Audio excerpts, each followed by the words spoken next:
Have you ever seen this terrifying screen pop up? Your files are locked, and there's a demand for money. This is ransomware, and it's a digital nightmare. So, what exactly is it? Think of it as a digital kidnapper for your data.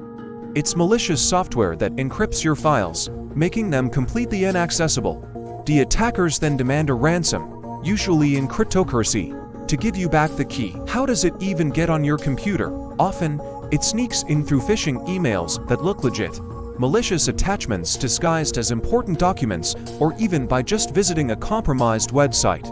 One wrong click is all it takes, but don't panic, you can protect yourself.